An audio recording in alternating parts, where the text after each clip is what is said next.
아멘. 우리의 인생은 살만한 것인가?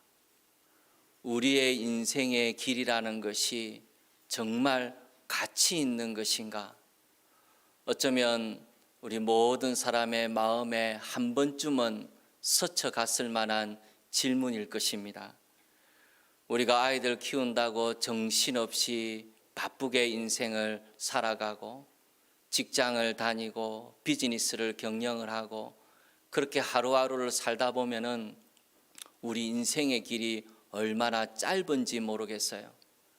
그렇게 짧디 짧은 인생의 길을 걸어가고 사실은 우리가 살았는지 안 살았는지 주위에서 우리의 이름조차도 기억해 주지 못하는 평범한 인생을 살아가고 하루하루 밥 먹고 씻고 자고 그런 인생들을 반복해서 살아가노라 보면은 정말 우리의 인생이라는 것은 가치 있는 것인가? 살만한 것인가? 그런 의문들을 가지게 됩니다. 우리 인생이라는 것이 너무 허무한 거 아닌가? 너무 허망하게 끝나버리는 것이 우리의 인생의 길이 아닌가? 그런 생각이 우리의 마음을 스쳐갈 때가 있지 않습니까?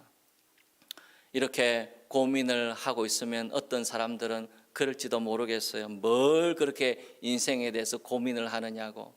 내가 옳다고 믿는 바대로 열심히 살아가면 족한 것이지 뭐 인생의 가치 같은 걸 고민을 하고 있느냐고 그렇게 이야기하실지도 모르겠어요. 여러분, 그런데 이것이 우리가 그냥 떨쳐버릴 수 있는 질문이 아니지 않습니까?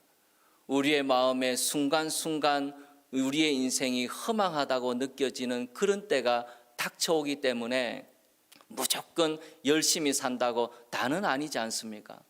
또 우리가 인생의 길을 달려가다가 진짜 중요한 것을 놓치고 살아갈 수 있지 않습니까? 인생이 저물어 가는 때에 헛살았다고 느낄 수 있는 그런 순간이 올 수도 있잖아요. 그렇기 때문에 우리가 무조건 내가 옳다고 여기는 대로 열심히 살아가는 것이 다는 아니다는 것을 깨닫게 되지요. 여러분, 그리고 우리가 살아가노라 보면 어떤 경우에는 원치 않게 장애를 입거나 아니면 질병에 걸려가지고 몸을 움직이지 못하고 살아갈 수도 있지 않습니까? 다른 사람의 도움을 받지 아니하면은 몸조차도 뒤집을 수 없는 그런 상황 가운데 우리가 놓을 수도 있지 않습니까? 그렇게 내 뜻대로 내 마음대로 살아가지 못하는 그런 상황이 내게 닥친다면은 내 인생이라는 것이 정말 가치 있는 것인가? 이렇게 하루하루 밥 먹고 살아가는 내 인생이 진짜로 살만하고 가치 있는 것인가? 질문이 생기지 않겠습니까? 어떤 사람 같은 경우에는 한 번의 실수나 잘못된 판단으로 인해 가지고 인생이 망가져 버리는 사람도 있지 않습니까? 평생을 수치와 그런 모욕 가운데서 인생을 살아야 될 수도 있지 않습니까? 그런 사람 같은 경우에 진짜 내 인생이라는 것이 살만하고 가치 있는 것인가 누구나 묻게 되지 있지 않겠습니까? 그러니 우리 인생의 가치에 대한 질문은 우리가 쉽게 떨쳐버릴 수도 없는 질문이요, 우리의 인생길에 꼭 대답해야 되는 그런 질문일 수도 있는 것입니다. 우리가 잊어버리면서 살아서 그렇지요. 우리가 우리 인생에 대해서 어떤 생각을 갖고 살아가는가가 얼마나 중요한지 몰라요. 내 인생이 가치 있는 것이다 라고 여기며 살아가는 사람에게는 기쁨과 활력이 넘칠 것입니다. 그런데 내 인생이 살만한 가치가 없는 것 같고 좌절과 낙심 가운데서 살아가는 사람이라면 그 사람의 인생이 어떻게 기쁨과 활력이 넘칠 수가 있겠습니까? 다른 사람에게 어떻게 좋은 영향력을 미치며 살아갈 수가 있겠어요? 그렇기 때문에 내 인생이 얼마나 가치 있는 것인가, 그것에 대해서 바르게 답하면서 살아가는 것이 얼마나 중요한 문제인지 모릅니다. 오늘 우리가 읽은 이 시편 8편 말씀은 참 아름다운 시편이지요. 어떻게 이런 시편이 있을까 싶을 정도로 아름다운 시편입니다. 시편은 사실 노래였습니다. 그냥 시만 있는 게 아니고 그 곡조가 붙어가지고 노래를 불렀던 것이에요. 이 시편 8편을 생각을 해보면 이토록 아름다운 시편에 어떤 곡조가 붙어가지고 이스라엘 백성들이 하나님을 찬양했을까 싶으면은 꼭 한번 이스라엘 백성들이 어떻게 찬양했을까 한번 들어보고 싶은 시편이죠. 나중에 하나님 나라에 가면은 하나님께 어떻게 백성들이 찬송했는지 꼭 한번 여쭤보고 싶은 그런 시편이기도 해요. 이 시편 8편은 아름다운 시편이기 때문에 많은 성도들이 사랑하기도 하지만은 이 시편 8편이 아주 중요한 이유는 이 시편 8편에 우리 인생의 가치에 대해서 이야기하고 있기 때문입니다. 우리 인생이 정말로 가치 있는 것인가? 하나님께서는 여기에 대해서 어떻게 생각하시는가? 이 시편 8편에 우리에게 말씀해 주고 계십니다. 오늘 아침에는 그것을 함께 살펴보기를 바라요. 이 시편 8편에는 하나님께서 세 가지 이유로 우리 인생이 참으로 가치 있는 것이라고 말씀해 주고 계십니다. 제일 첫 번째로 시편 8편에서 하나님께서 우리 인생이 참 가치 있다, 너무나 귀한 것이다, 그렇게 말씀해 주시는 이유는 하나님께서 영광과 존귀로 관을 씌우셨기 때문입니다. 그러면 우리는 하나님의 피조물이에요. 다른 동물들과 식물들과 하나도 다를 바 없는 하나님의 피조물입니다. 그런데 하나님께서 왜 사람을 다른 짐승과 구별하셨습니까? 힘으로 따지자면 곰이 사람보다 훨씬 더 힘이 세지요. 빠르기로 따지자면 말이 사람보다 훨씬 더 빨리 달릴 것입니다. 그러면 도대체 왜 사람이 다른 짐승들과 구별이 됩니까? 더 빠르고 더 힘 있는 짐승이 많은데 왜 사람과 짐승은 구별이 됩니까? 어떤 분들은 그렇게 답을 하실지 몰라요. 사람에게는 이성이 있지 않느냐, 사람에게는 지성이 있지 않느냐, 그러니까 지성이 없는 짐승하고 구별이 되는 거 아니겠느냐. 그러면 태어날 때부터 장애로 인해 가지고 아니면 사고를 만나 가지고 지능이 짐승들과 비슷한 수준이 되어버린다면 그 사람은 사람이 아닙니까?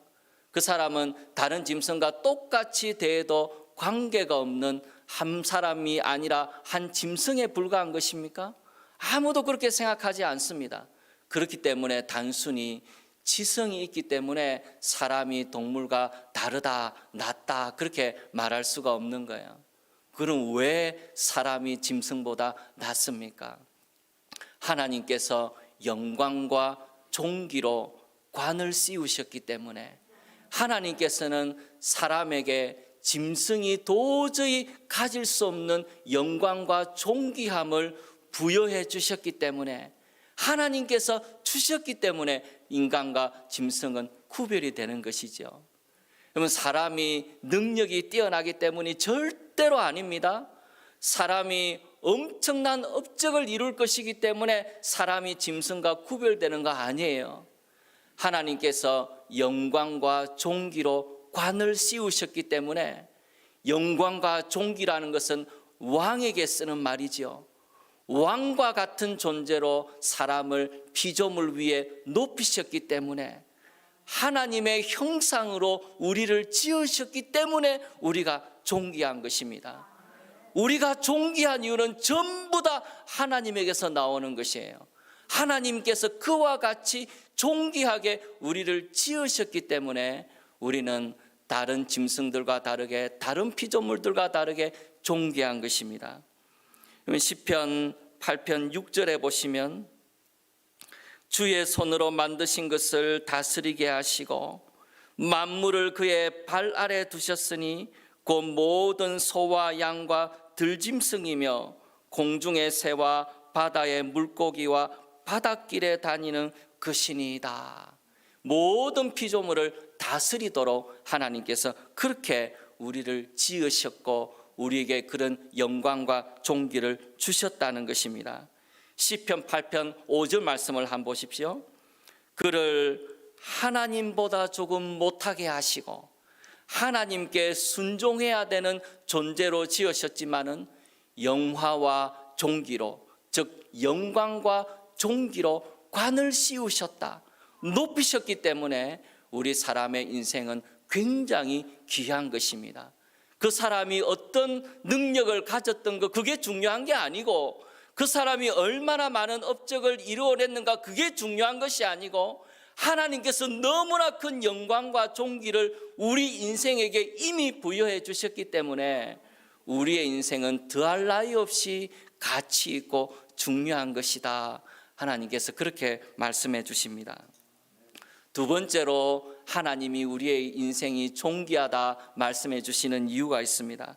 이유는 하나님이 우리를 돌보시기 때문입니다. 시편 8편 3절 말씀을 한번 보십시오.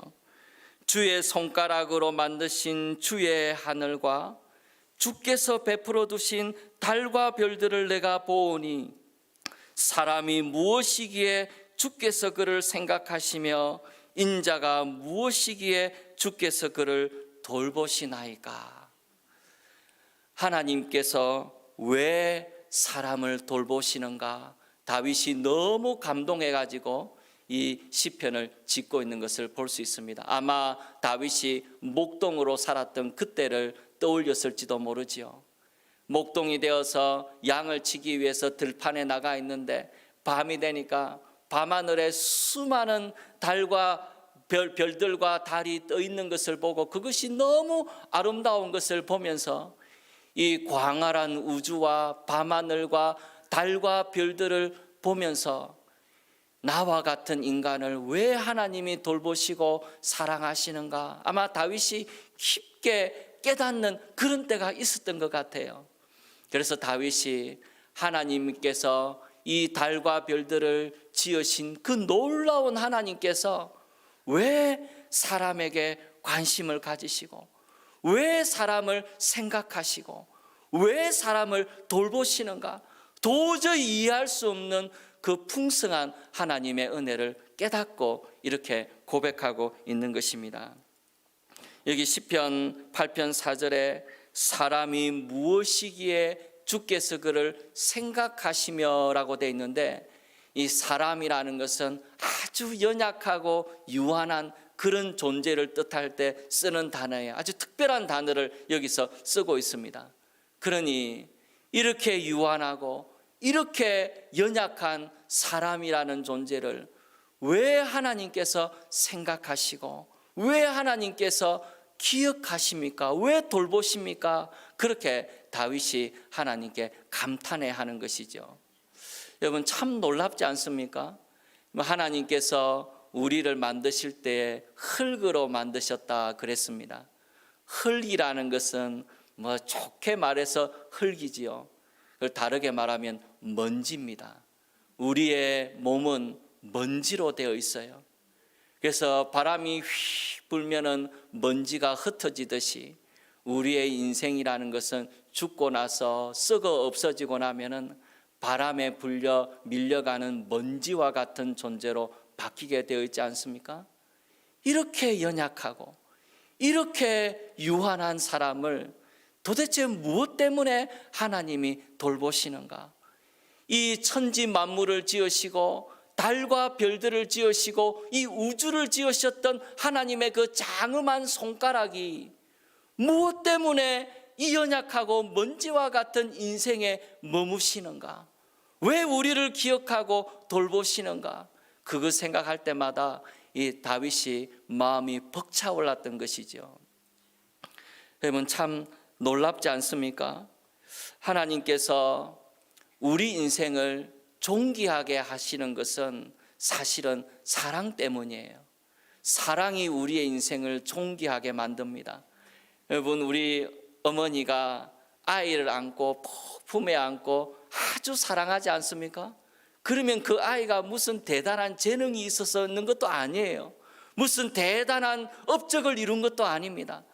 그런데 어머니의 사랑이 그게 부어지게 되면은 이 어린아이가 너무나 존귀한 존재가 되지요. 세상에 무엇과도 바꿀 수 없는 그런 존재가 되지 않습니까? 우리 인생이 존귀하게 되는 것은 사랑이 부어질 때 존귀하게 되지요. 그런데 사람의 사랑이 부어져도 우리 인생이 존귀하게 되는데 어떻게 하나님의 사랑이 거기에 부어질 수가 있습니까? 달과 별들을 지으신 하나님의 손가락이 어떻게 우리의 연약한 인생의 길에 머물 수가 있느냐는 거예요. 하나님께서 이토록 사랑하시고 이토록 깊이 우리를 돌보시기 때문에 우리의 기도를 들으시고 우리의 탄식을 들으시고 우리가 걸어가는 인생의 길에 하나님께서 은혜를 베풀어 주시기 때문에 그토록 귀한 하나님의 사랑이 우리의 인생의 길에 있기 때문에 하나님께서 우리의 인생은 존귀한 것이다. 더할 나위 없이 존귀한 것이다. 어떤 인생의 길을 간다 하더라도 우리 인생이 너무나 존귀한 것이라고 하나님께서 말씀해 주고 계십니다. 세 번째로 하나님께서 우리 인생이 존귀하다고 말씀하신 이유는 예수 그리스도 때문이에요. 여러분, 오늘 우리가 읽은 본문에 보면은 예수님이 안 나오는데 왜 예수 그리스도라고 말씀하시는가? 여러분, 오늘 우리가 읽은 본문을 길게 인용한 신약 성경이 한 군데가 있습니다. 히브리서 2장에 보면은 이 시편 8편을 쭉 인용하면서 한 가지를 이야기를 해요. 그 구절을 한번 같이 읽어보도록 하겠습니다. 제가 한번 읽어드리겠습니다. 히브리서 2장 6절 말씀을 보십시오. 그러나 누구인가가 어디에서 증언하여 이르되 사람이 무엇이기에 주께서 그를 생각하시며 인자가 무엇이기에 주께서 그를 돌보시나이까. 시편 8편에 있는 말씀이죠. 그를 잠시 동안 천사보다 못하게 하시며 영광과 존귀로 관을 씌우시며 만물을 그 발 아래에 복종하게 하셨느니라 하였으니 만물로 그에게 복종하게 하셨은즉 복종하지 않은 것이 하나도 없어야 하겠으나 지금 우리가 만물이 아직 그에게 복종하고 있는 것을 보지 못하고 오직 우리가 천사들보다 잠시 동안 못하게 하심을 입은 자 곧 죽음의 고난 받으심으로 말미암아 영광과 존귀로 관을 쓰신 예수를 보니 이를 행하심은 하나님의 은혜로 말미암아 모든 사람을 위하여 죽음을 맛보려 하심이라. 여기에서 영광과 존귀로 관을 쓰신 예수 그리스도에 대해서 말씀하고 계십니다. 즉 시편 8편에 사람에 대해서 이야기하고 난 다음에 히브리서 2장에서 그걸 어떻게 받고 이야기를 하고 있냐면 하나님께서 사람이 되신 것을 이야기하고 있는 것이죠. 하나님께서 그 연약해 보이는 사람이 되신 것을 말하는 것입니다. 왜 사람이 존귀하느냐고요? 하나님이 사람이 되셨기 때문입니다. 여러분, 하나님께서 많은 피조물을 지으셨지만은 저 밤하늘에 빛나는 엄청나게 큰 별들을 지으셨지만은 하나님께서 별이 되신 적은 없습니다. 하나님께서 오직 사람이 되셨습니다. 그래서 사람이라는 것은 다른 피조물과 비교할 수 없을 만큼 존귀한 것이죠. 왜 사람이 되셨습니까? 하나님이 사람이 되신 이유는 사람을 구원하시기 위함이다. 많은 사람을 위하여 우리 주님께서 대신 죽으시기 위함이다. 그렇게 히브리서 2장에서는 우리에게 말씀하고 있는 것입니다. 여러분, 사람의 인생이 존귀한 이유는 하나님께서 사람이 되셨고 사람이 되셔서 십자가를 지시고 죽으심으로 말미암아서 우리를 건져내셨기 때문입니다. 얼마나 존귀하면 얼마나 영광스러우면 하나님이 사람이 되시고 사람이 되셔서 십자가를 지실 만큼 사람을 귀하게 여기셨겠습니까? 그렇게 해서라도 구원해 내실 만큼 사람은 존귀한 존재라고 우리에게 말씀해 주고 계십니다. 나 같은 사람을 위해서, 나와 같은 보잘것없는 인생을 위해서 하나님이 사람이 되시고 우리를 위하여 죽으시기까지 하셨다라는 것이 우리 인생이 얼마나 가치 있는 것인지를 보여주는 것이죠. 여러분, 이렇게 한번 생각을 해보십시오. 만약에 불이 나가지고 어떤 사람이 죽게 돼가지고 소방관 5명이 그 사람을 구출하기 위해서 그 현장에 갔다가 5명이 전부 다 목숨을 잃고 그 한 사람만 살았다고 한번 생각을 해보십시오. 그런데 그렇게 살아난 사람이 술과 도박에 빠져서 인생을 탕진하고 있다고 만약에 페이스북에 올라왔다고 한번 생각해 보십시오. 온 세상 사람들이 비난을 쏟아내지 않겠습니까? 너를 위해서 소방관 5명이 죽었는데 네가 지금 술과 도박으로 인생을 탕진하고 있다고, 이 보잘것없는 인간아, 그러면서 영어로, 한국말로, 아마 중국말로 온 세상에서 막 비난이 쏟아질 거예요. 어떻게 그런 인간이 있을 수 있느냐고. 그러지 않겠습니까? 그런데 만약에 하나님이 사람이 되시고 사람이 되셔서 죽으시기까지 우리를 위해서 이 땅에서 희생하시고 자기 생명을 걸고 우리를 구원해 주셨는데, 우리가 인생을 탕진하고 있고 우리가 불평과 원망으로 인생을 살아가고 있고 내 인생이 보잘것없는 것이라고 생각하면서 인생을 살아가고 있다면 세상이 놀랄 일이지 않습니까? 온 우주로부터 비난을 받아도 족한 사람이죠. 우리가 어떤 사랑을 받았는데, 어떤 존귀한 하나님의 희생으로 우리가 구원함을 입었는데 어찌 우리의 인생을 비천하고 연약한 것이라고 해서 가치 없는 것이라고 말할 수 있겠습니까? 하나님께서 영광과 존귀로 관을 씌우신 인생이라는 것을 하나님이 너무나 우리에게 잘 말씀해 주고 계십니다. 하나님께서 우리에게 주시는 인생을 소중하게 여기십시오. 하루하루 살아가는 그 인생의 길을 정말로 소중하게 여기고 감사하고 하나님께서 은혜로 주신 선물이라는 것을 알고 하나님 앞에서 하루하루 살아가는 것이 합당한 인생이지 않겠습니까? 우리 모두에게 그와 같은 귀한 인생의 길이 있기를 원합니다. 시편 8편을 다시 보시게 되면 이 시편 8편이 참 재미있게 우리에게 말씀해 주는 것이 있어요. 시편 8편의 제1절을 보시면 여호와 우리 주여, 주의 이름이 온 땅에 어찌 그리 아름다운지요, 주의 영광이 하늘을 덮었나이다. 너무나 장엄한 하나님의 영광을 먼저 이야기하고 있고, 시편 8편 맨 마지막 절을 보시면 여호와 우리 주여, 주의 이름이 온 땅에 어찌 그리 아름다운지요 라는 구절로 끝내고 있습니다. 시작과 끝이 하나님을 향한 찬송과 영광을 돌리는 것으로 시작과 끝을 맺고 있어요. 그리고 중간에 인생의 가치에 대해서 말씀해 주고 계십니다. 뭘 우리에게 말씀하시고자 하는 것입니까? 우리 인생의 가치는 하나님을 찬송할 때에 드러나게 됩니다. 하나님 앞에 서야 우리 인생의 가치를 깨닫게 돼요. 그냥 세상에서 살아갈 때는 우리 인생의 가치를 느낄 수가 없어요. 지극히 평범하고 허망한 것이 인생입니다.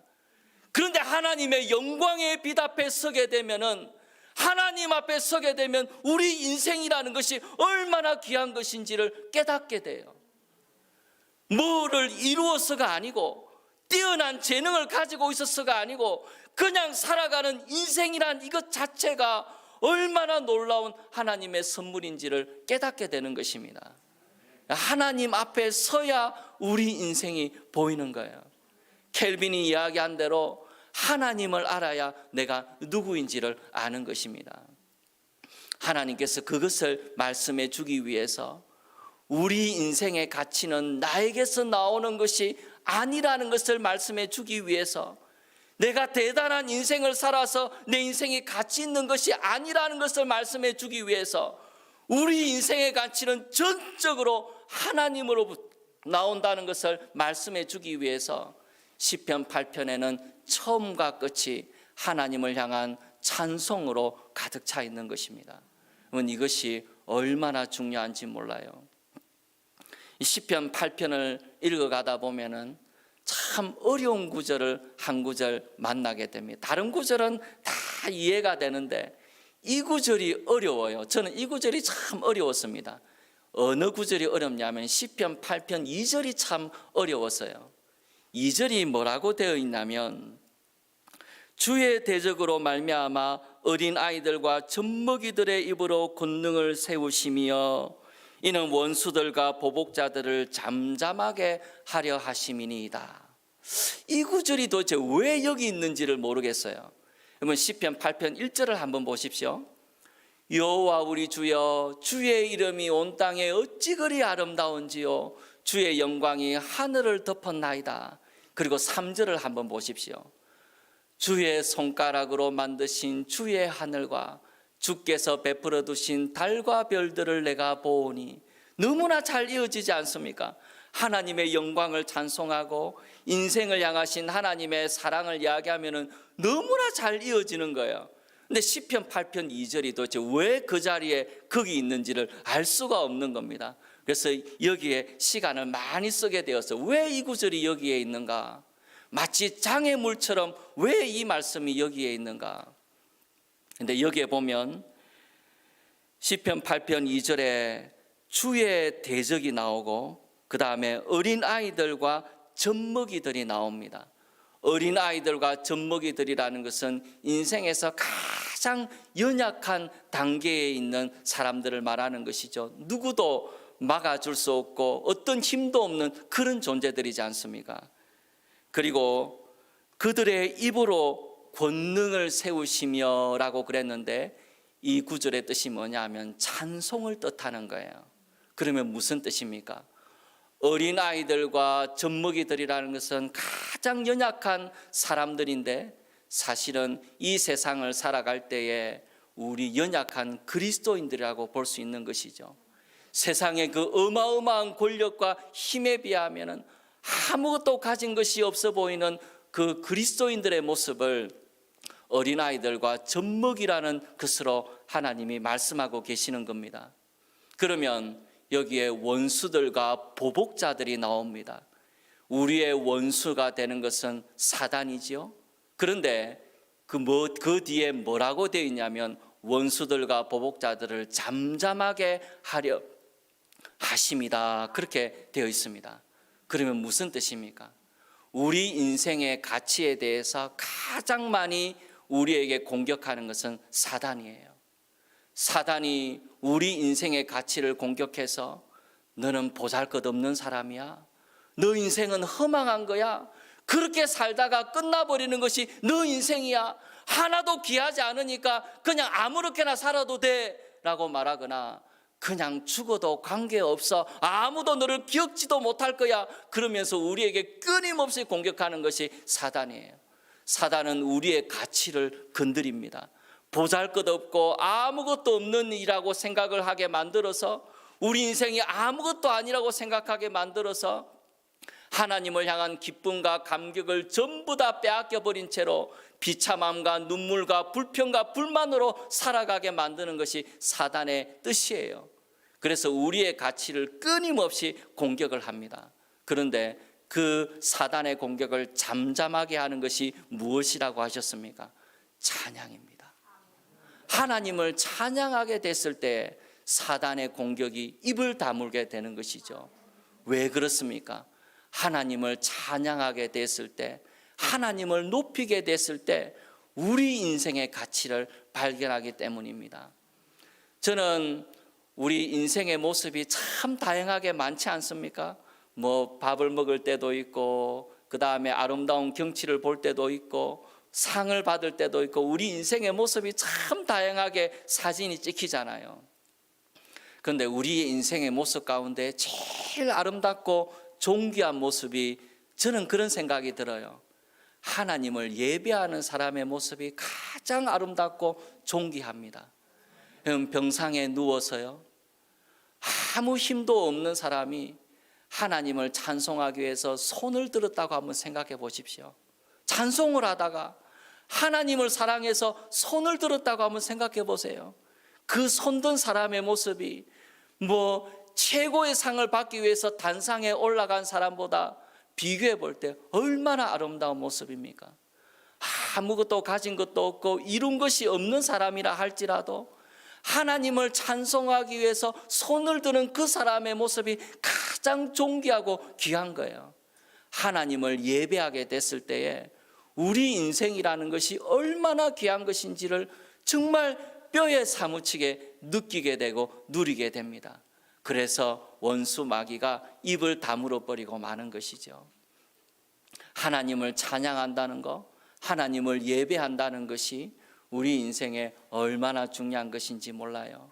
오늘 하나님 앞에 우리가 함께 예배드리고 하나님을 찬송하게 되는데 우리 모두가 하나님께서 우리에게 주신 이 생명을 귀하게 여기고 정말 귀하게 여기고 사랑하고 가꾸고 아끼고 하나님의 영광을 위해서 찬송하는 일에 우리의 인생을 쓰고 하나님을 기쁘시게 하는 일에 우리 인생을 드리면서 아마 하나님 보시기에 존귀한 인생의 길을 걸어가는 우리 모두가 되기를 소원합니다.